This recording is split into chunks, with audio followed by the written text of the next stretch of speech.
vamos a ver, Rubén. Si tú no has preparado, porque no es. Obviamente no. Lo que podemos hacer es, pues dialogamos o hacemos preguntas, y no te moleste tú tampoco.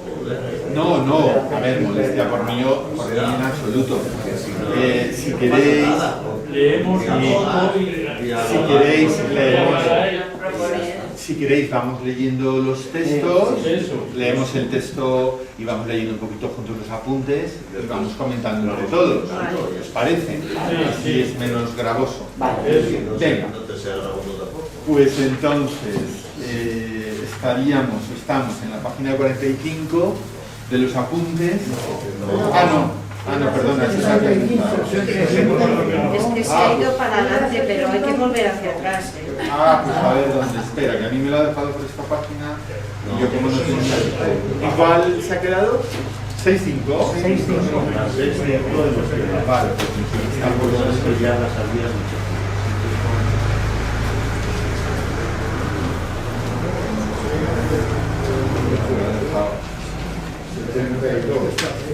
¿72? Vale. Pero no hemos tocado a Mateo, hemos ido primero a Marcos y Mateo nos lo hemos tocado. Mira, no tenemos en nada. A ver, decidme entonces en qué página de las...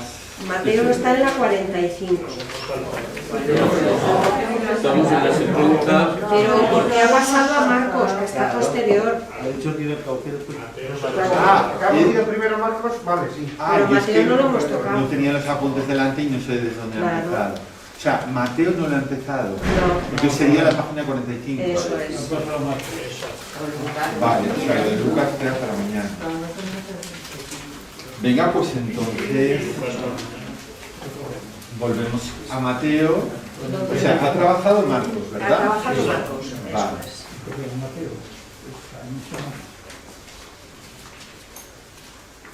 Venga, pues entonces, en Mateo, si estuviera por orden, ese uno le podríamos ver. Mateo 9:35, página 45. Vale.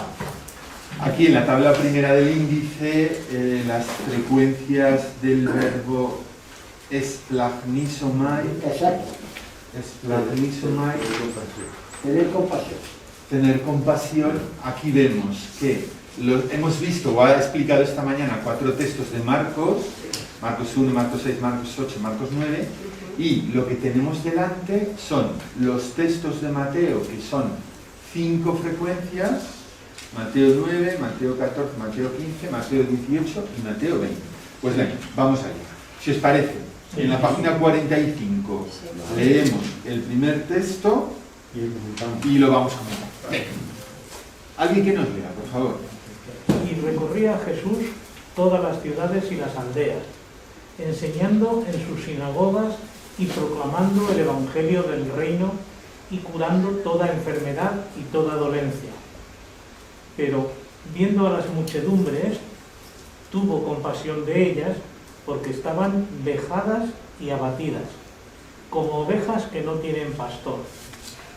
Entonces dice a sus discípulos: la mies es mucha, pero los trabajadores son pocos. Así que rogad al Señor de la mies que mande trabajadores a su mies. Y convocando a sus 12 discípulos, les dio autoridad sobre los espíritus inmundos para expulsarlos y para curar toda enfermedad y toda dolencia. Fijaros, yo siempre a mis alumnos les digo que antes que leer los apuntes o los comentarios de los textos, que van a autoteledirigir tu opinión, pues que a lo mejor es bueno confrontarse primero con el texto. Entonces, como ya está escrito el comentario de Toño, pues si os parece, podemos comentar antes de leerlo, o aquello que os suena, aquello que queréis comentar o aquello que os llama la atención, teniendo claro que todos identificamos dónde está el verbo clave, ¿verdad? Sí. Está en el versículo 36, que es ese tuvo compasión. Esplagnisomai. Acordaros que en los verbos es muy importante en labios de quién está, quién pronuncia, que en este caso es Jesús. De nuevo, quién es el sujeto del verbo esplagnisomai. Os digo qué palabras están en color, aunque lo veréis ahí, y a ver qué señal se ve. En el versículo 35, enseñando, proclamando, curando. La adversativa alla al inicio del versículo 36, pero en el versículo 37, entonces, otra adversativa, pero, la mies es mucha, pero, ahí hay otro contraste. Y en el último versículo, la palabra autoridad y la palabra curar. Esto tiene que evocar muchas cosas, según lo que hablamos ayer. Venga, ¿quién se anima a comentar? Cuando habla de toda enfermedad y toda dolencia, imagino que no se refiere Dinos a el una versículo. totalidad de todo. ¿Tienes Sí. el versículo? Así lo identificamos. Pues por ejemplo en el 10, sí. En el 10. Dice abajo, ¿no? De abajo. Ah, 10.1, sí. Donde dice para curar toda enfermedad y sí, Que se referirá no solo a la parte física, sino también a la espiritual, porque todo. Sí, enfermedad no solamente es una enfermedad física, Claro. puede ser toda enfermedad, toda dolencia. Pero esto también empieza así, curando toda enfermedad y toda dolencia, el 35. Sí. Claro, porque aquí ¿quién cura? Cura Jesús. Y la curación de Jesús Es total. Total. Exactamente, es Es total. total. Es total. ¿Con quién va Jesús? Con sus Con sus discípulos. discípulos. Con sus discípulos. Y les dio autoridad. ¿Por qué pone discípulos y no apóstoles? Bueno, porque discípulos es el grupo más grande. Dentro del grupo cercano, o sea, hay varios grupos de gente que siguen a Jesús. La muchedumbre, que sería el grupo más grande, que ahí habría un poco de todo, y ahí habría también en la muchedumbre distintas intencionalidades para seguir a Jesús. Algunos lo seguían porque hacía milagros, otros porque creían en él, otros a lo mejor, yo qué sé, por curiosidad, por... Bueno, luego está el zoom, se va bajando, la muchedumbre, luego está ese grupo muy importante de los discípulos, en el cual están los apóstoles, pero en el cual también hay mujeres y otros hombres que siguen más de cerca a Jesús. Y luego, si el zoom baja un poquito más, y estarían ya los apóstoles. Pero este primer grupo de los discípulos son los que están en la... Es que pone 12. Después pone 12 discípulos. Eso querrá decir Y el también que 37. aquí el trabajar en la mies es no solo de los Que puede ser apóstoles. que haya alguna mujer también. 12 discípulos. O sea, en el grupo, sí, en el grupo de los discípulos a Jesús le seguían hombres y mujeres, eso está claro. Porque también, aquí estamos en Mateo, pero Lucas también lo dirá, que le seguían por el camino, un grupo de mujeres. Por tanto, ahí concreta, en un primer momento dice en genérico los discípulos y luego concreta los 12. Claro, acordaros de lo que veíamos ayer. Los 12, la proximidad física de los 12 es mayor con Jesús, aunque estén también los discípulos. Entonces, esta enseñanza, seguimos en la escuela, aunque estamos sin el profesor, pero seguimos en la escuela de Jesús, en el aprendizaje. Entonces, si aquí Jesús está curando y enseñando, tienen que, los discípulos, los suyos, tienen que aprender muy bien el mensaje que se traslada, que Jesús traslada con la curación. En la página 47 está la aclaración que hace Toño sobre Pues este tema. vamos a leerla, sobre los 12. En el cuarto párrafo. Pues léenoslas tú misma, por favor. En 10.1, la respuesta de Jesús a los males de Israel consiste en reunir a los 12 discípulos. 3 veces aparece en tan pocos versículos la palabra 12. En el 1, en el 2 y en el 5. Los 12 discípulos se corresponden con las 12 tribus de Israel. Así la sección 9, 36, 16 está referida totalmente a Israel. Los discípulos participan de la autoridad de Jesús. Su potestad, como pondrá de manifiesto 18-20, es expresión del poder del Señor presente en su comunidad. Mateo presenta así aquel envío de los 12 como modelo del envío permanente de la comunidad. La autoridad de los discípulos para obrar milagros es de extrema importancia para la configuración de la Iglesia. Si consideramos los milagros como una peculiaridad exclusiva de los comienzos de la Iglesia, perdemos u olvidamos algo que para Mateo es fundamental.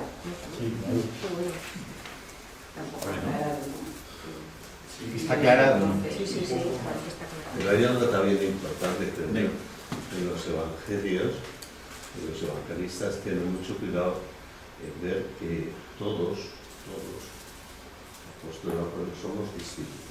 Todos somos discípulos. Todos tenemos que aprender de Jesús. Y que seamos apóstoles, ya no que sea.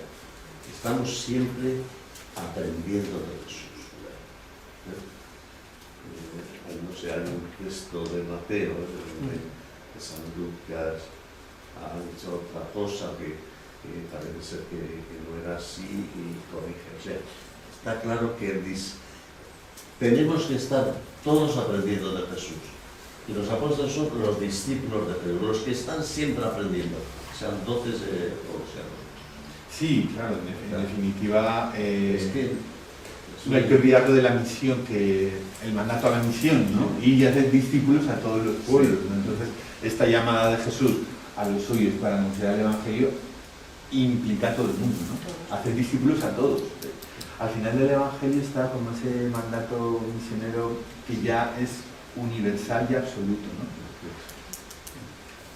Ahí tenemos un poco lo que veíamos también ayer, como en Jesús, el ser de Jesús, la actividad de Jesús se basa en la palabra y en el gesto, en la acción, ¿no?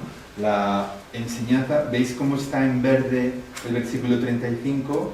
El verbo enseñando, proclamando, Jesús catequiza, evangeliza con la palabra y luego también curando. Y es muy pertinente también curando toda enfermedad, toda dolencia, sea cual sea el mal con el cual tú te acerques al Señor, esa capacidad de Jesús de curar. Y a mí esto siempre me evoca, esto de que en Jesús hay o es su ser, en la palabra y la obra, me evoca mucho eso de no basta con decir Señor, Señor, ¿no? Que sí, pero luego hay que hacer, ¿no? Hay que traducir esa alabanza a Dios, todo lo que veíamos estos días de el componente ético, el componente social, el componente práctico, la praxis de todo lo que Jesús nos ha enseñado, ¿no? ¿Qué más queréis comentar de este? Respecto a eso que dices, también está en el Evangelio de Mateo. El Mateo que tiene los grandes 5 discursos, pero a continuación vienen milagros o bien, o sea, está el discurso, la palabra y los hechos. Exactamente. Exactamente. Eso se corresponde. Justamente, nada más acaba el sermón del monte, nada más bajar, Jesús empieza a hacer curar. Sí, es el monte de la montaña, 5, 6, 7, los 8 y 9 son milagros. Sí, es cierto. Sí. Claro, cuando en la liturgia tenemos pericopas chiquitinas, a veces pues perdemos un poco esa visión, por ejemplo, como el sermón del monte no solamente son las bienaventuranzas, que es el texto que más identificamos, sino que Jesús luego da un montón, sigue dando un montón de enseñanzas. Pero en cuanto acaba, efectivamente, empiezan las curaciones, no para decir, esto sí, pero aquello también. Como... Sí, ¿alguien quería decir algo más? Sí.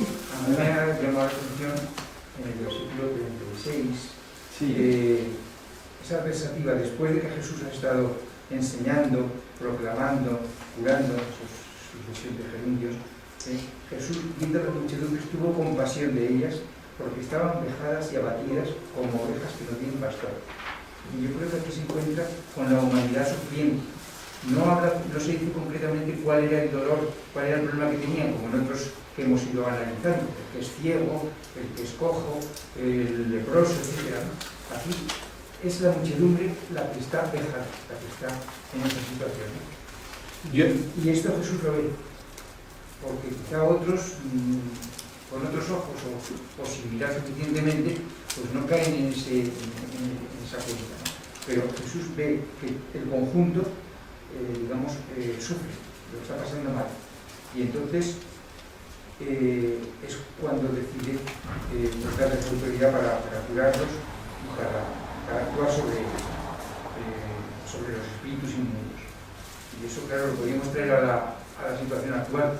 Hay que traerlo, hay que actualizar. Hay mucha actualizar. sociedad también que, bueno, vivimos en un mundo próximo al bienestar, más o menos, sí. Pero sin embargo hay mucha situación de dolor o de despiste o de ir como ovejas sin pastor. Sí, creo que es algo... Sí, muy interesante lo que dices, y fijaros, en esa adversativa del versículo 36 hay una crítica implícita de Jesús. Una crítica implícita. A ver, quiero decir, yo veo, y yo no quiero inventar al Señor lo que Él quería decir con esas palabras, pero fijaros, sí que es algo que está muy presente en el Antiguo Testamento, esta cuestión del pastor y las ovejas. Que en definitiva, ¿qué es lo que está pasando aquí?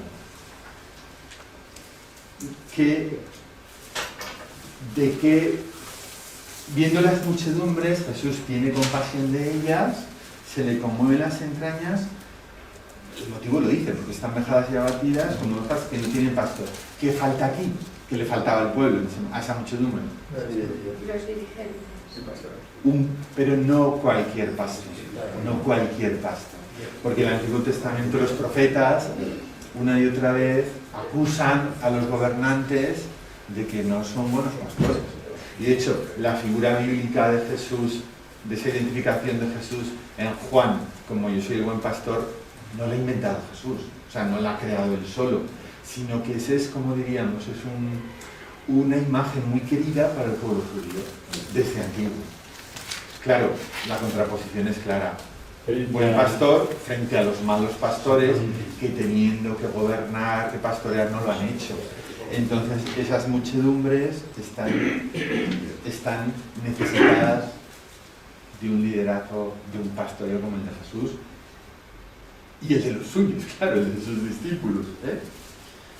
Entonces dice a sus discípulos, claro, Jesús se dirige, él ve la necesidad de la muchedumbre y se dirige a los suyos, no se dirige a toda la muchedumbre, se dirige a los suyos, a sus discípulos, en ese concepto amplio de los que seguían a Jesús más de cerca, para que aprendan que la situación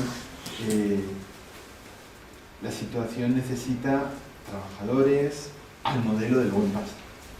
Convocando a sus discípulos, a sus 12 discípulos en este caso, les dio autoridad. Acordaros de ayer, de la exusía, que la autoridad no es, fenomenal, pues Jesús nos ha dado el poder, pues venga, tú aquí, tú allí, tú te curo, tú te sano. No se trata de eso, sino, pero la autenticidad de Jesús. Claro, cuando Jesús ve a una multitud, a la muchedumbre, y se le conmueven las entrañas, Jesús ahí no está siendo autoritario. Él les quiere curar, quiere enseñar, pero desde lo que él lleva dentro. Cecilio, sí. Los trabajadores son pocos. Muchas veces pensamos que solamente no se refiere a los sacerdotes, a los tal, a los cual. Los trabajadores son pocos en todo el pueblo, en todos los creyentes.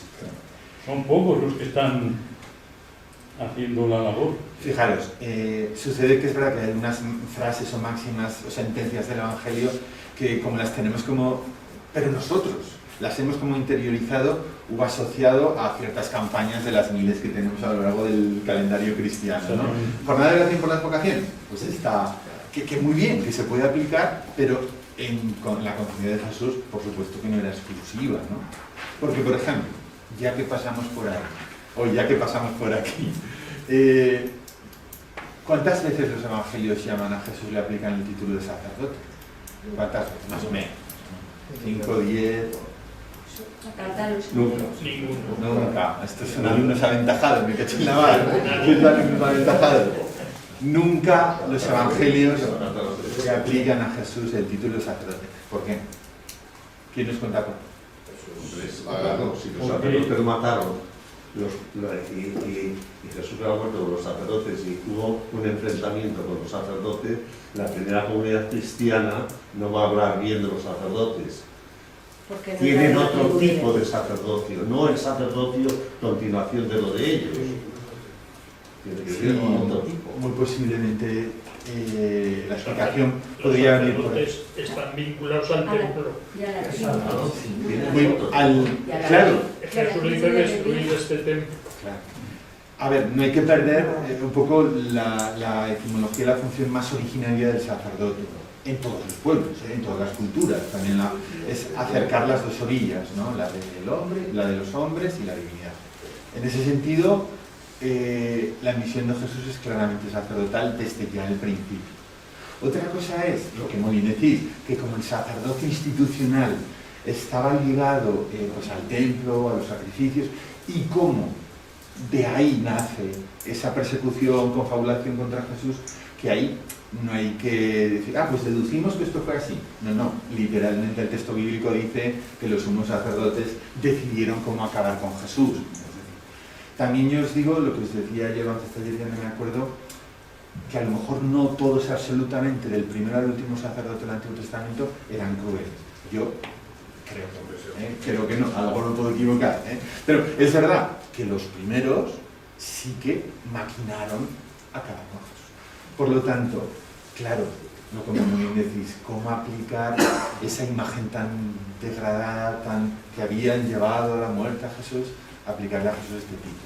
Entonces tendrá que pasar una generación, una evolución también de la forma de entender todo lo que había pasado, de entender a Jesús, para llegar hasta esa carta a los hebreos, que es la que sí va a hablar del sacerdocio de Jesús.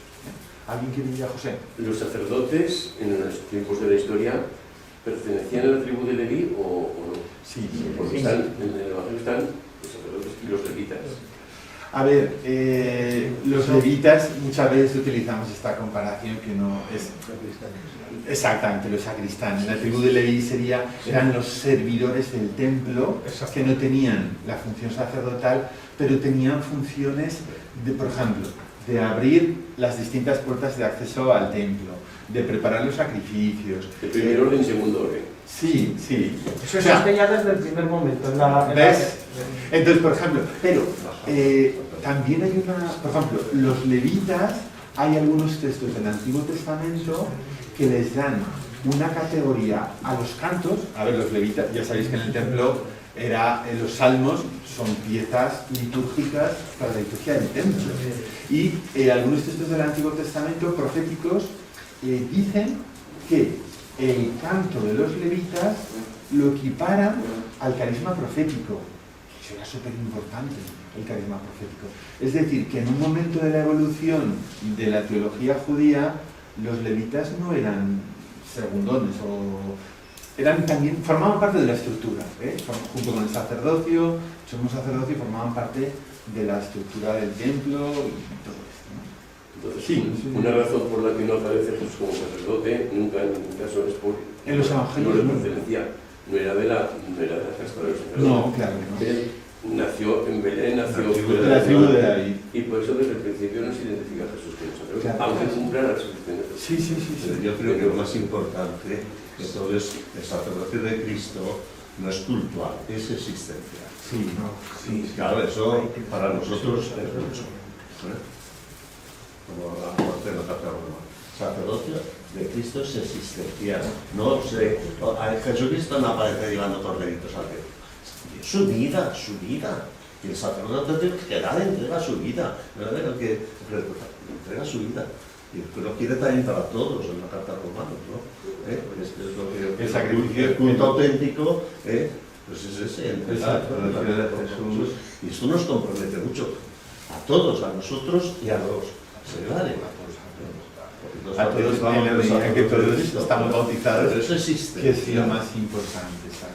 El sacramento del bautismo es lo más importante. Ahí lo que te ponía es que ahí es precisamente donde está definida la función desde el primer momento de los sacerdotes y de los levitas, que son todos de la tribu de Leví, pero con una función desde el primer momento. Los unos son los que hacen el culto y los otros son los que sirven para llevar el arca, para... Sí, pero todos de la misma familia. Aquí, Sí, pero con distinta relación con sí. la divinidad. Claro, de hecho ya sabéis que no todos los sacerdotes podían entrar al Sancta Sanctorum, ¿no? Solamente lo podía hacer el sumo sacerdote, o sea, y un día al año en la fiesta de Yom Kippur, o sea, era un sistema muy estructurado, muy definido, y aquí Hilario me pone delante el libro de los números, en el capítulo 3 y siguientes, 3 versículos muy siguientes, donde describe muy bien los sacerdotes, los levitas, sus funciones. Ahí es donde está describiendo cuando ya se forma el pueblo para salir con el arca de la alianza y eso, qué función tiene cada uno. Pero la idea esta del sacerdocio existencial, yo creo que esas dos palabras son muy acertadas para que todo... Claro, porque cuando cuando en nuestro lenguaje común hablamos de sacerdocio, generalmente lo vinculamos a las funciones sacramentales, que sabemos que no es solo así. Pero claro, el sacerdocio existencial es que tu vida sirva para hacer esta función que hizo Jesús, ¿no? Con tus palabras, con tu coherencia, con tus obras, con todo, ¿no? Yo creo que algo importante también es que el sacerdote del Antiguo Testamento se hace por separaciones. La tribu de Leví, la familia de Aarón, después uno se consagra y es el separado, se separa del mundo. El sacerdote de Cristo es todo lo contrario, es cercanía. Es que es misericordia, es la cercanía, está con la gente, está con todo. El sacerdocio del Antiguo Testamento es, como os decía ayer, tiene como forma de entenderlo como una clave la separación para no contaminarse, porque es ese mundo, ¿no? Entonces, fijaros, ya desde la arqueología, en el templo de Jerusalén, como debió ser el templo de Herodes, el segundo templo, si os gusta la arqueología y la historia, esto es fascinante, porque en el plano del templo de Jerusalén había todo un sistema de separaciones, de tal forma que hasta un patio podía entrar todo el mundo, hasta otro patio solo los judíos, con amenaza de muerte para los griegos que entraran, y hasta otro patio solamente los varones, no las mujeres judías. O sea, es un sistema de separación, un sitio en el que solo pueden estar los sacerdotes y otro sitio que es el más sagrado del templo, el sumo sacerdote. Entonces, es un sistema de separaciones como, por ejemplo, utilizando una cosa así más actual que todos vemos, como en los presbiterios a veces, ahora ya no sé si quedan muchos, pero en la Basílica del Pilar todos lo conocemos, ¿verdad?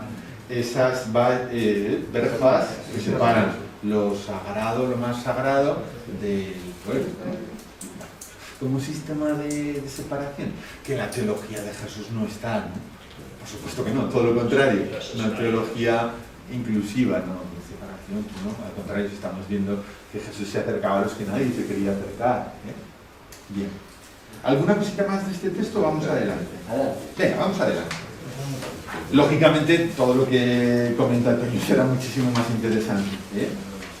Bien, el siguiente texto, Mateo 14, 13, 21. Lo encontramos en la página 48, la traducción. Venga, alguien que nos lo lea, por favor. Empieza ya con una adversativa en el versículo 3. Página 48, el texto de Mateo 14, 13. Pero al oírlo Jesús se marchó de allí en barca a un lugar desierto tranquilo. Y al oírlo las muchedumbres lo siguieron a pie de las ciudades. Y al desembarcar vio mucha muchedumbre. Y sintió compasión de ellos y curó a sus enfermos. Pero llegado el atardecer se le acercaron los discípulos diciendo: es un lugar desierto y ya es hora pasada. Despide a las muchedumbres para que yéndose a las aldeas se compren alimentos. Pero Jesús les dijo: no necesitan ir, dadles vosotros de comer. Pero ellos le dicen: si aquí no tenemos más que 5 panes y 2 peces. Pero él les dijo: traédmelos aquí. Y mandándose a las muchedumbres recortasen la hierba, tomando los 5 panes y los 2 peces, alzando la mirada al cielo, pronunció la bendición y partiéndolos dio a los discípulos los panes. Pero los discípulos los dieron a las muchedumbres.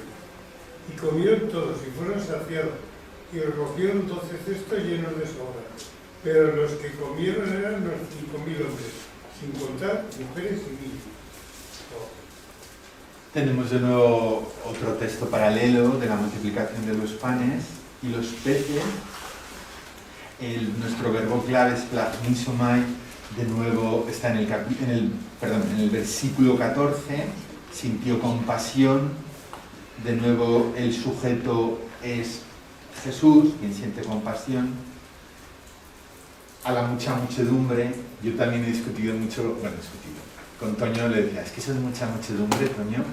Es que yo ya sé que literalmente tú traduces, pero a ver, la muchedumbre ya en sí misma conlleva la idea de colectividad, de multitud. Pero es verdad que estos biblistas tan puristas, no, y él lo hacen, os voy a explicar, a ver si veo el griego, 14. Exacto, dice Calles Elton, y llegando, Eiden vio el Polín Oglón, traducido literalmente, mucha muchedumbre. Y él dice, él me decía cuando teníamos estos pequeños diálogos, me decía, pero es que no, es que el texto bíblico quiere destacar que es una muchedumbre inmensa, ¿no? Entonces por eso él traduce literalmente, aunque en nuestros oídos digamos, pues esto no hace falta, o sobra. Bueno, entonces, fijaros, aquí que encontramos en el versículo 13, no sabemos qué hay antes, pero al oírlo no sabemos por qué, no sabemos qué hay antes, qué es lo que ha oído. Jesús se marchó de allí a un lugar desierto, tranquilo. Claro, las muchedumbres lo siguieron a pie desde las ciudades, al oírlo. Jesús se marcha en barca. ¿Qué os traslada esta idea? A un lugar desierto, tranquilo, las muchedumbres lo siguen a pie desde la ciudad. Sí, pero ¿qué idea traslada? ¿Qué idea os traslada? Se va solo porque la gente está pensando en el mesianismo, ese triunfalista y tal, y él quiere estar solo y no le deja. Él quiere estar solo, tranquilo, pero la gente le sigue. Y a mí a veces en otros textos, y ahora leyendo esto, me llama mucho la atención la actividad infatigable de Jesús. Es decir, él ha estado con gente, siempre con gente, bueno, casi siempre, ¿no? Pero él quiere estar tranquilo y como que no le dejan. Y él podría decir que sois unos pesados, lo dejadme tranquilo. Pero fijaros lo que hace en el versículo 14. Las muchedumbres lo siguieron a pie desde las ciudades.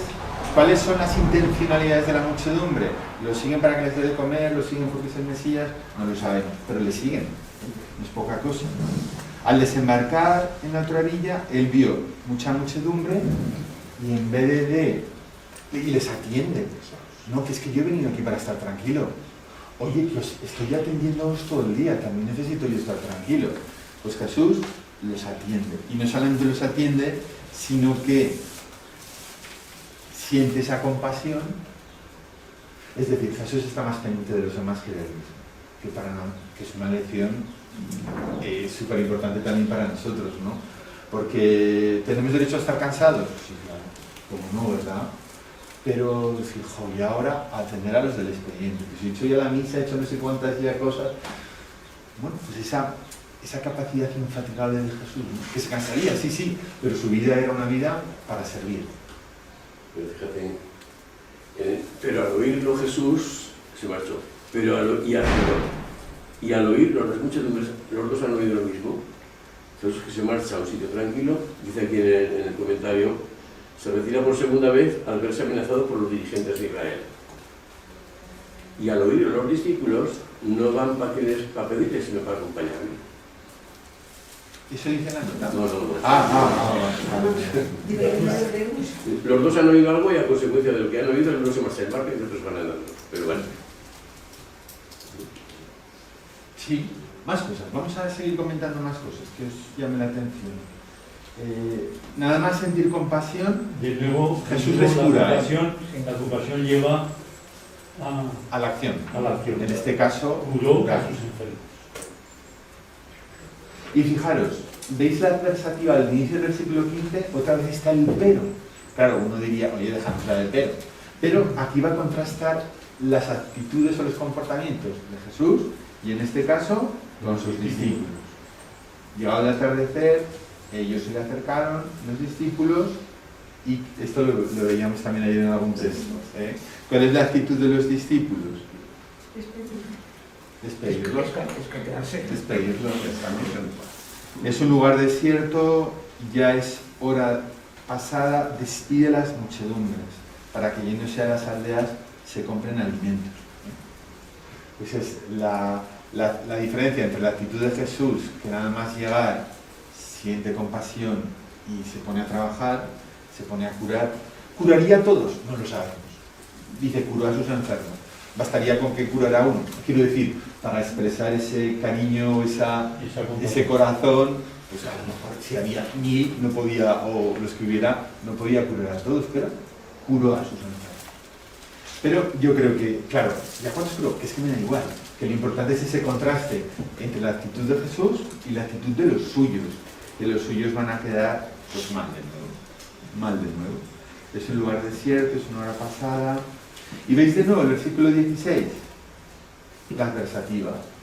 Otra vez se contrapone la actitud indiferente de los discípulos con la actitud de Jesús. No necesitan ir, dadles vosotros de comer.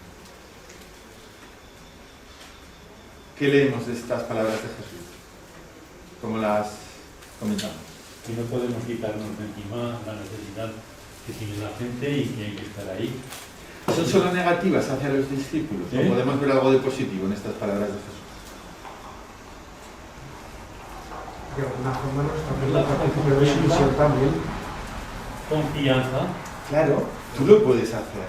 Claro, si yo hago el milagro, si yo que soy Jesús, hago ya la multiplicación, antes de darte a ti, ponerte a ti la posibilidad de que tú, con lo que tengas, sea mucho o poco, puedes hacer algo, pero fijaros qué bonito. De nuevo es una enseñanza de Jesús a los suyos. Claro, porque sería fácil, oye, que tú eres el Hijo de Dios, actúa el milagro, no sé, de vosotros de comer. A ver cómo lo solucionan. Jesús va a estar ahí siempre, pero también quiere contar con nosotros, ¿no? ¿Tenéis 5 panes y 2 peces? Pues tráelos. Pero tenéis eso, pues venga, con eso. La gente, ¿por qué seguía a Jesús? Por una manera interesada, porque les curaba. Y también hay un texto que decían que al ver eso querían hacerlo rey, querían hacerlo poderoso. Entonces buscaban su propio interés de solucionar el problema que tenían ellos de hambre. Entonces no podemos olvidar esa situación ambiental del pueblo necesitado, que cuando no está necesitado se acerca donde sea con tal de conseguir algo. Y eso habría que llevarlo también hoy día a la práctica, a la realidad de nuestras iglesias. ¿Por qué se acercan muchas gentes a las iglesias? Porque no tienen donde ir a lo mejor, o donde alguien les escuche, les trate bien, o no les pidan 1500 papeles. Pero por un interés, no vienen por cosas religiosas, en definitiva. Bueno, pero es un inicio, ¿no? Ya. O sea, que una persona encuentre en la iglesia una cálida acogida, una acogida educada, que a lo mejor en un despacho público no va a encontrar, pues oye, bendito inicio, ¿no? Bendito... Es verdad. Yo creo que también está pretendiendo además remarcar el ambiente de aprendizaje, de enseñanza, porque llama discípulos todo el rato, no les dice apóstoles o no les dice amigos míos, no. Está, como Antonio ha representado, para que todos nos sintamos dentro, para que todos nos sintamos dentro de esta escuela de pupitre que hay que aprender cómo hace Jesús, ¿no? Es claro, lo que decía Jesús ahora de por qué seguía la gente a Jesús, esa mucha muchedumbre. El mismo Señor Jesús lo dice, me habéis seguido porque se da de comer. Y otros es verdad que le quieren hacer Mesías y él no, o sea, le quieren... Exacto. Eso es cierto, pero es que en la mucha muchedumbre hay mucha gente, muchísima gente. Y yo no excluiría, o creo que no hay que excluir, gente que le siguiera de buen corazón. Porque tenían puestas en Jesús, por supuesto admirados, porque también dice en otros pasajes que es que la palabra de Jesús causaba admiración. Y oye, a quien a ti te despierta admiración tú le sigues, Y a la gente joven, ¿no? O a lo mejor nosotros, ¿no? Ese cantante o tal, pues tú le sigues porque te despierta en ti algo, ¿no? Jesús despertaba, la gente le seguía. Todos le seguían por un interés, pues claro que había muchos, pero yo, a lo mejor es una lectura muy amable, pero yo quiero imaginar que también habría gente que le seguiría porque veían en Jesús ese Emmanuel, o tenían puesta la esperanza de que Jesús fuera ese Mesías tan prometido y tan anunciado. Por todo eso, pero la gente como es voluble o somos volubles, pues rápidamente les cambiaron el chip ¿Y a quién pidieron cuando Pilato decía a quién quieres que lo suelte? A este o al otro, pues al otro. Y en la cruz, ¿quién quedó? Y cómo se portaron los discípulos, lo abandonaron y se largaron. Le dejaron solo. Entonces, no pongamos tanto, tan, porque no es la realidad esa. ¿A dónde quieres llegar, Jesús? No, a ver, yo no sé, pero yo tampoco sería excesivamente severo con los discípulos, porque yo me veo ahí también. Quiero decir, está claro que Jesús a los suyos, a sus discípulos, siempre les está enseñando. ¿Sus discípulos le han fallado? Sí, claro que sí. Pero yo también le fallo al Señor. Pues eso, ¿no? Que yo creo que el punto es siempre Jesús. El punto es que quien ama a Jesús, quien quiere sumarse a este proyecto, pues tenemos que mirar, Él es nuestro modelo. Los discípulos somos seguidores, todos, de Él, ¿no? Entonces, un discípulo no es modelo, el modelo es Jesús. Nosotros nos podemos ayudar, ¿no? Y es verdad que los ejemplos humanos pues, también nos animan o nos desaniman en la tarea del seguimiento. Por ayudar un poco, ayer cuando Toño, no sé si ayer por ti, creo que a Jesús también se le servía por la exousía, por autoridades. El hecho de que él era un tipo legal, como digamos ahora, pues la gente era un modo de mensaje también. Es verdad que probablemente hubo gente que siguió por seguro, porque lo dice el propio Jesús, pero es verdad, porque en otros textos aparece que es un sujeto que despierta interés por su autoridad. Ahora, pero pensemos todos en nuestra vida, ¿qué personas nos han despertado admiración? Yo tengo alguna, y para mí son un tesoro de Dios, que me han puesto ahí. Y entonces, pues, la persona que te desprende admiración, pues le sigues o la aprecia. No, que en ese sentido hay títulos en el Evangelio que lo demuestran claramente. Rabí, el que le llaman Rabí, el que le llaman profeta. Eso, en el sentido que tiene dentro de la Biblia, esos títulos, está diciendo que Jesús realmente era alguien poderoso. Sí. Era alguien muy poderoso que llamaba potentemente la atención a aquellos que estaban con él. Si no, esos títulos no se los dan. Yo creo que la autoridad es Jesús. O sea, la coherencia, la entrega de su vida, es que eso prende a Jesús y en cualquier persona que nosotros veamos que es coherente, que se entrega a Jesús, pues eso prende deseos de ser como él lo conocía, ¿no? Y en el caso de Jesús, pues, en línea de máximo. Más cosas que eso depende también de la necesidad que la propia persona siente. O sea, de qué tenemos necesidad. Un poco en lo físico, muchas veces en lo profundo, la necesidad es de ser persona. Y el modelo de persona de Jesús, pues resulta atractivo, es persona con todas las personas. Y eso es lo que yo creo que hoy no tenemos. Lo de alrededor de la persona no es lo profundo del ser persona. El ser persona con los demás. Es decir, lo que uno necesita escoger. La dignidad y el trabajo hace la comunidad. Yo creo que eso es lo que atrae a Jesús. Enseña como autoridad, no como los veteranos. Es que o sea, que tenemos que mirar siempre a Jesús, ¿no? Entonces, bueno, después de estos días que estamos hablando de la misericordia, yo creo que lo que pensaba Jesús y lo que quería es que somos atraídos por la misericordia. Digo, cuando vayan, será práctico. Y que me importa lo que tú hayas sido. A mí lo que me importa es que te enteres lo que es. Entonces, es que la misericordia derrota de dentro, que sale de dentro, independientemente de que haya sido como una madre que te hace que no está su pueblo, es que sale la raza, le gusta la raza. Yo creo que esa faceta no la hemos todavía. O sea, estamos ahí en un proceso, ¿no? Pero para el sí, o sea, entonces es que no tiene que hacer nada. Sí, el hombre visto, cuando ha visto la misericordia de Dios y ha sentido la misericordia de Dios, tiene que ser. Sí, como estamos viendo en este curso, no es una característica tangencial del hombre de Dios, de la unidad, ¿no? Me pregunto de las muchas muchedumbres que hoy siguen a Jesús. ¿Perdón? Me pregunto de las muchas muchedumbres que hoy siguen a Jesús.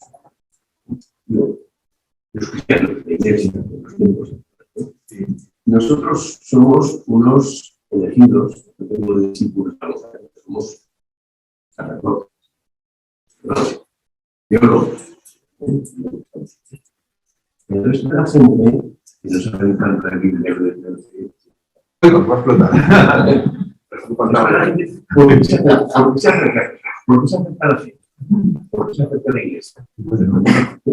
Buena pregunta. Hace años, y ahora en el presente, ¿por qué se acerca a la iglesia? Pues nosotros somos la iglesia. Yo no digo. Bueno, todos. Eso es lo que busca la gente. Su conveniencia, ¿por qué le sirve para el infierno, para la vida eterna, para el cielo? Pues no sé, digo, ¿por qué se acerca a la gente? Igual que todos se acercaban. ¿Por qué se acerca? ¿Por qué la gente es creyente en eso? Porque, bueno, pero vamos mejorando. Entonces se encontrarán en nosotros, se encontrarán en Cristo, que no es que nadie ve a Cristo, ni nadie ve a Dios, nosotros un poco en el puente, ¿no? ¿Por qué la gente se acerca? ¿Por qué la gente está? ¿Por qué la gente sigue? ¿Por qué la gente busca mucho? A mí me gusta mucho un poco en el contexto de esta constantemente aprendiendo. En el párrafo que estamos leyendo, en la lectura que nos ha estado buscando. ¿Tienes la página? En el texto. En el texto. El pero empieza primero un momento de la anécdota ahí, sí. Pero algo ha pasado ahí, la discusión, pero y después vienen dos is. Nos ha dicho Antonio esta mañana, cuando vienen los is es que la cosa va suave. Encadenación. Hay un obstáculo que hemos hablado, ¿no? Pero al oírlo Jesús se marchó. Y al oírlo no suele. Pero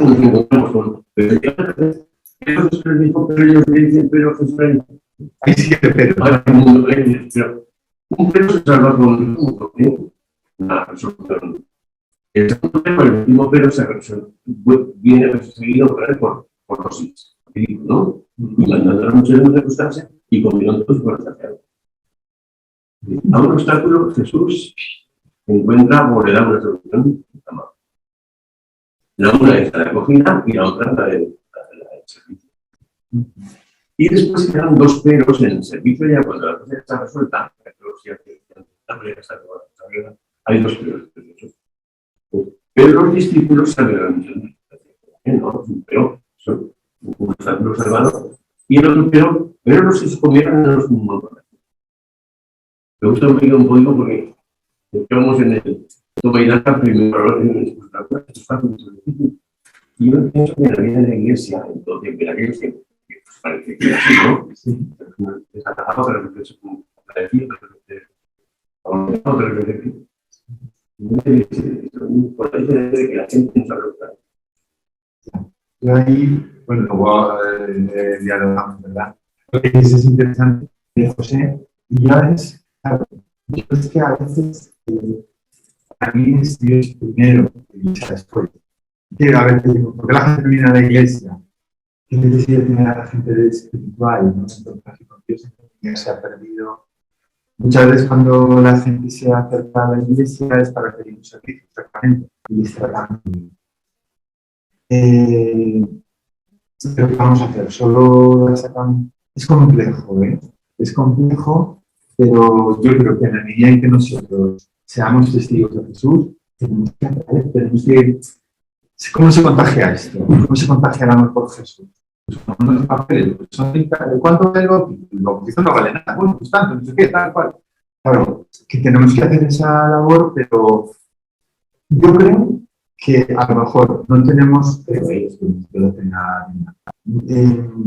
no luchamos con un ateísmo limitante, que a lo mejor con unos aprovisiones sensatos de dialogar porque tiene un interés en defender sus posiciones, sino que luchamos con una indiferencia total. Yo creo que es más duro, ¿no? La gente la da igual, 8 que 80 en este campo, ¿no? En este campo, no sé si nosotros, ¿no? Entonces, ¿cómo conseguimos pasar nosotros a ser, no esperar que vengan, lo que hemos visto tanto este año, desde esa vida, sino intentar contagiar a Jesús? ¿Cómo se hace eso? Intentando ser nosotros más auténticos o vivirlo, no sé qué pensáis.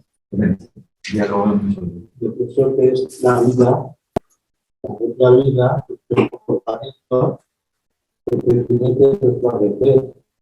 Y que hay un texto que dice, aprended de mí, que soy manso y humilde de corazón, y dentro de vuestro descanso. ¿Y por qué no contagiamos? Porque aparte se fijan en los valores distintos,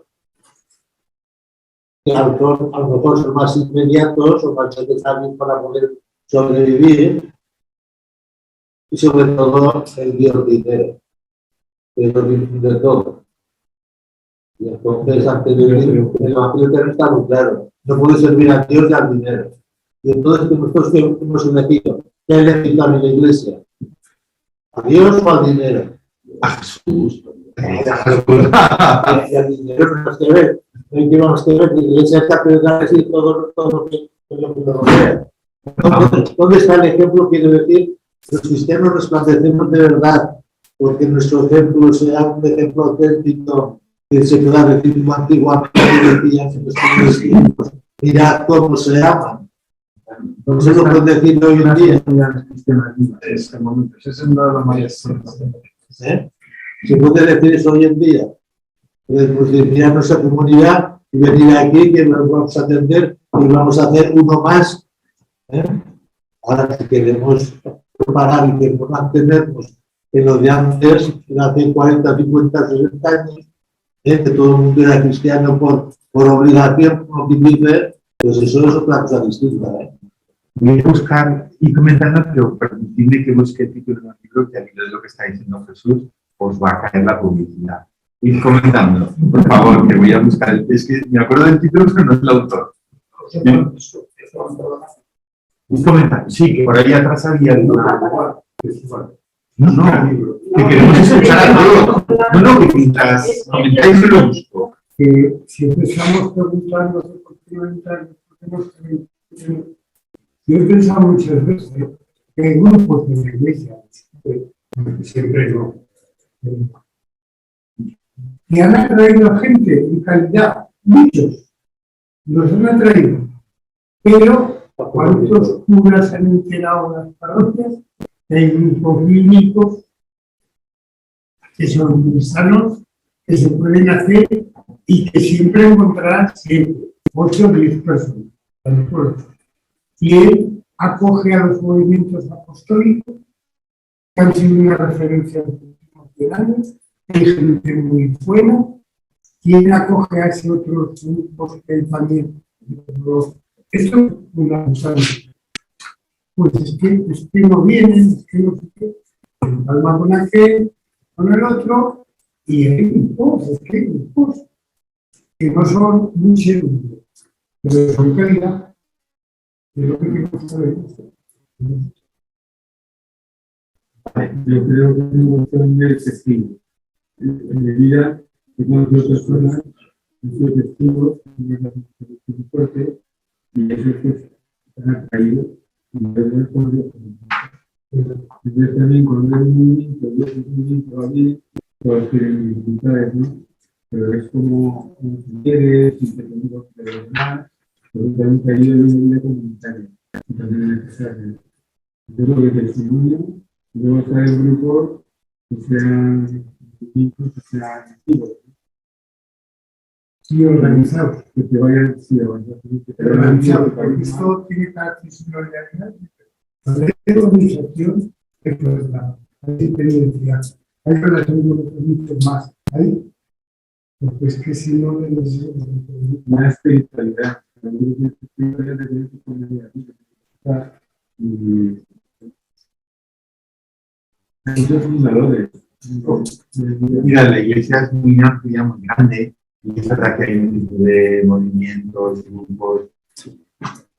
Lo que a mí te ayude, lo que a cada uno de nosotros nos ayude para vivir más genuinamente la fe, y bueno, se llame X, se llame Y, se llame Y, porque no todos podemos estar en el mismo sitio.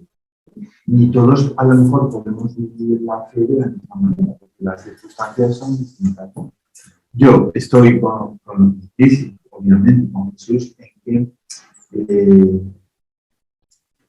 claro, habría que volver un poco a esa ilusión primitiva de los Hechos de los Apóstoles, ¿no? Esas primeras comunidades. Ojo, sin ser ingenuo, porque claro, es decir, venga, pues volver a las primeras comunidades y vamos a calcar en el siglo XXI el esquema del siglo XX. Pues hombre, exactamente, sin más no se puede hacer. Pero la idea, todos hemos estudiado un poco historia, sabemos, ¿no? De ese paso de la iglesia de cristiandad, ese modelo, ¿no?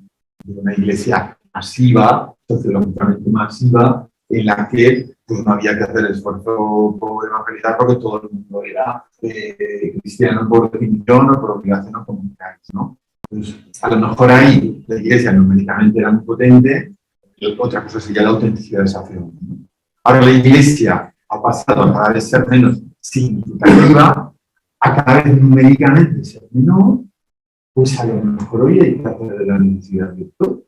Es decir, somos muy poquitos, a lo mejor mayores, vamos a intentar, vamos a entre nosotros animarnos a vivir la fe y siempre en positivo, porque de paz de lamentos y de amarguras y de tal tenemos, o sea, que un cristiano, ¿que no nos podemos quejar? Sí, claro que sí, pero permanentemente estar instalados en la queja, en el pesimismo, en la negatividad, es que así nos vamos a contagiar enseguida. Mira, toca el minuto de publicidad, ya lo siento mucho. Yo hace unos veranos me leí este libro que se titula La paciencia, de un autor que es Alan Kreider. Lo he pronunciado como se escribe, ¿eh? Yo creo que se pronuncia Kreider o algo así, pero Alan Kreider. Editado en Ediciones Sígueme, y que el subtítulo de La paciencia, claro, mira, la paciencia, ¿no? Es el sorprendente fermento del cristianismo en el imperio, en el siglo XX. Es decir, este señor, Alan Kreider, ha hecho un estudio sociológico muy potente y muy documentado, no son nudis, diríamos, de cómo las primeras comunidades cristianas en el mundo cero, que eran muy poquitos, gracias a una serie de, él dice, el habitus, utilizar la palabra latina, el habitus cristiano. ¿En qué consistía el habitus cristiano? En una forma de vida que, curiosamente, tenía como base, para él, en la lectura que él hace de ese estudio, la paciencia. Y es la paciencia, la serenidad, la templanza y el bien. A través de la serenidad que los cristianos, los primeros cristianos, y la pasión que le pusieron a las persecuciones primeras, también poniendo luz, porque a veces se los cristianos y parece que fueron universales y en todo momento, no, las persecuciones cristianas están documentadas y limitadas a un periodo, ¿no? Tampoco hay que irse al extremo de sobredimensionar. Pero él dice cómo el cristianismo incipiente fue capaz de expandirse, de propagarse, pero no por cuestiones doctrinales o románticas, sino por el habitus, la forma de vida cristiana, que es lo que estamos viendo, la autoridad, la autenticidad, ¿no? Oye, si no os gusta la historia o la patrología, pues a lo mejor vais a decir que cosas más petardas, pero a poco que os gusta un poquito la historia, es extraordinario. Y no me paga la editorial ni nada. No les puedo hacer publicidad. Perdona, José, que estaba. ¿Cómo te llamas? Ricardo. Adelante. Un pequeño libro, de eso que estás hablando, sobre un poco durante el tiempo, cómo el cristianismo se pudo propagar tan rápidamente. Este señor habla de estudio sociológico no me acuerdo. Si te hablas del título, lo Pues podemos... no, además sí que lo vi por ahí, es una duda de guardia. Y entonces está hablando de como el cristianismo impone, o sea, tiene el concepto de la evaluación de la persona, de la mujer, no la va a tirar a la calle como el mundo normal, como le interesaba, se va multiplicando, entonces hay gente que se va casando con él. Aparte de eso, va creciendo y cuando vienen las pandemias, la gente suele abandonar a los pequeños, a los enfermos, y en el mundo de la comunidad no se abandona. Como se va repitiendo, en 250 años, el número de cristianos aumenta tremendamente. Eso por lo que decía. Yo quería decir antes una cosa. Yo me pregunto, porque a veces lo olvidamos, tenemos ideas muy triunfalistas. Me gustaría saber si esa sal y esa levadura de Jesús hoy está más metida en nuestra sociedad que hace, por ejemplo, 200. ¿Y los cristianos con la sociedad? No, en la sociedad. Claro, es en el fondo lo que hay que buscar es el reino de Dios. No una iglesia o los cristianos con una sociedad, sino que vaya penetrando, eso, penetrando pues, por los cristianos. Pero en la medida en que vamos la sociedad asumiendo problemas que antes no asumían, o asumíamos solamente a la iglesia, lo que eso es una señal de que el reino de Dios se hace real. Completamente de acuerdo. Esa dispuesta que decimos que tenemos pocos, que no sé qué, que no sé cuánto, habrá que mirar un poco más esperanzados. Sin duda. Eso me hace mucha ilusión que comentes eso, porque este señor, este autor, comenta en ese libro precisamente lo que has dicho tú, de esa actitud de los primeros cristianos, ahora que hablamos también del papel de la mujer, como a diferencia del Imperio Romano, el cristianismo a la mujer la cuidaba mucho, la vida, y también hay una cosa que me ha evocado ahora mismo escuchándote hablar, también él habla, este señor, de que los cristianos se diferenciaban también de los otros, porque en cuestión de los préstamos, del dinero, porque ellos no hacían la usura, no tenían interés, o sea, cositas muy sencillas de lo cotidiano, pero ya en la forma de ser de los discípulos de Jesús veían algo distinto, la sociedad, ¿no? Y yo, otra cosita del libro de lo que dices es que para mí la iglesia es algo instrumental en función de un bien mayor. Dios primero, después todo lo demás. Y la iglesia es una institución, o como le queramos llamar, humana, pero transitoria, ¿no? Y que debería estar al servicio de un bien mayor, que es Jesús, y la consecución de todo lo que él nos ha... Claro, exactamente. Sucede que hacemos con una institución humana de millones de personas. No sé cuántos cristianos tenemos, católicos tenemos. Es complejo, ¿no? Tanto yo creo que tenemos que atender también a los signos de esperanza que desprenden luz de nuestras comunidades.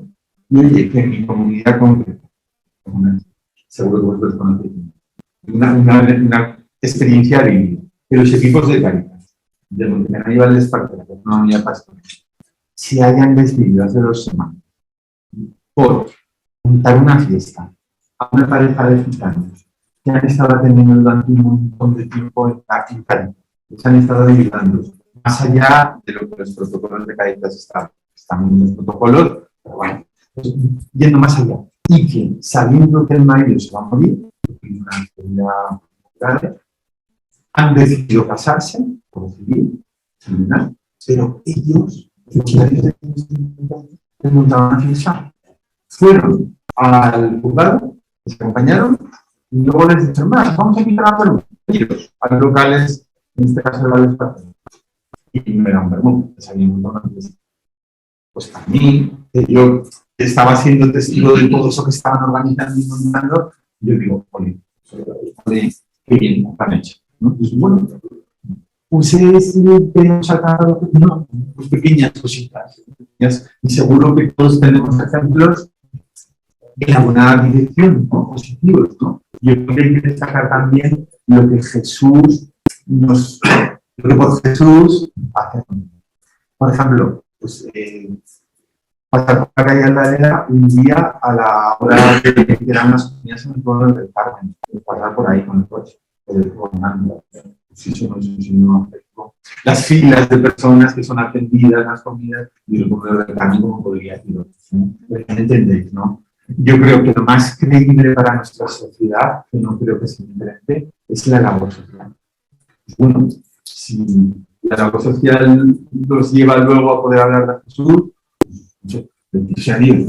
Eso quería que matizar, que la acción social es importantísima. Yo estoy en el campo. Tampoco no lo sabía, ¿eh? No, bueno, no. Sobre todo cuando no podían entrar a comer allí, había que darles la cosa. Pero lo que yo creo que nos falta es que Jesús enseñaba, y nosotros parece que enseñamos. Nos limitamos a hacer la acción social sin aportar ese plus de también hablar de Dios. A mí me lo parece. Bueno, es una sí, es una función. Pero yo podría decir, ya con la acción social que es tan buena, se habla implícitamente de Jesús. No explícitamente, pero también es una lo que pasa es que también a veces, en según qué momentos y según qué lugares son circunstancias, pues también podemos explicar, ¿no? Siempre que se puede, bueno, no lo sé. A ver, por ahí queríais. Sí, yo os voy a contar una anécdota muy concreta, que la he vivido, y que hace relación a la importancia de el amor hecho práctica, sobre todo a la gente más superada, más ajena, más descartada. Estamos hablando de enfermos de SIDA, que están en tercera fase y han sido acogidos en una casa de las misioneras de la Caridad, allí en Madrid. Y recuerdo a Jesús, que ya fallecido, que tenía 50 y tantos años, pero parece que tenía ya 70 o más. Y en uno de los días me dice, he descubierto a Dios. ¿Cómo ha sido? Pues en el amor de estas hermanas y de estos voluntarios que vienen aquí un día y otro día, que nos quieren, que nos respetan, que me tratan con dignidad, que no me están pidiendo. Qué lástima que no hubiera conocido antes esto a Dios a través de él, porque no hubiera hecho tantas cosas. A mí me parece que yo es un poco de formación, porque me he dedicado siempre al mundo y a veces pues no arrima la transformación, pero me parece que Jesús es tan claro, y en las primeras comunidades es tan claro, que siempre empiezan por la atención a los necesitados y después es cuando tiene lugar hablar.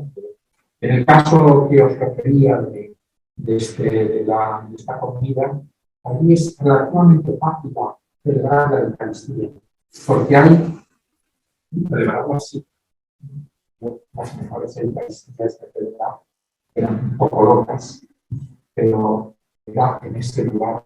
¿Por qué? Porque había pues eso, un amor que acoge, que recibe, que respeta, que qué quieres decir, vas, pero te vamos a acompañar. Que cuando está en el hospital, vas al hospital. Que cuando hay espacio, eso resulta. Y eso es compartida, porque no es, esto no es un día, es que es un día, y otro día, y otro día. Y se van deteriorando, y se van. Eso por una parte. Y después quería hacer también como una observación.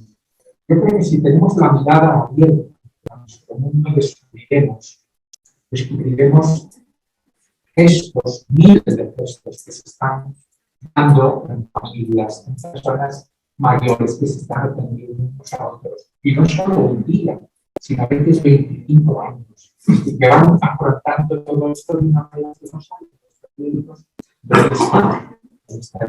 El espíritu está llevando eso, está dando fuerza.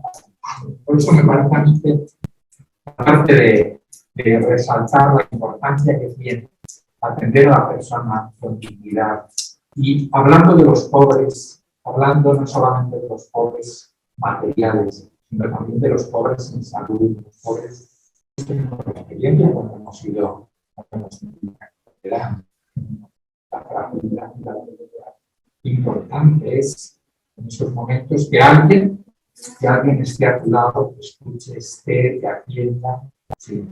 Y aquí, siempre también con el tema de los sacerdotes, se da también. Los sacerdotes han pasado de tener un cargo, son olvidados en esos lugares. ¿Qué atención prestamos a quienes han dedicado su vida y ahora están ahí con sus raíces y con sus cosas? Parece que también cuando la gente ve y cómo se pierde, es cuando hay una evangelización. Algunos lo hacen desde Jesús sin nombrarlo, otros lo hacen porque el Espíritu está actuando. Jesús está actuando, que algunos ni le conocen.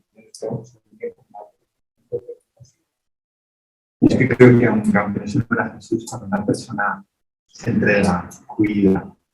Es que está ahí, es que como alguien que no cree, incluso pues, esta persona es que es especial.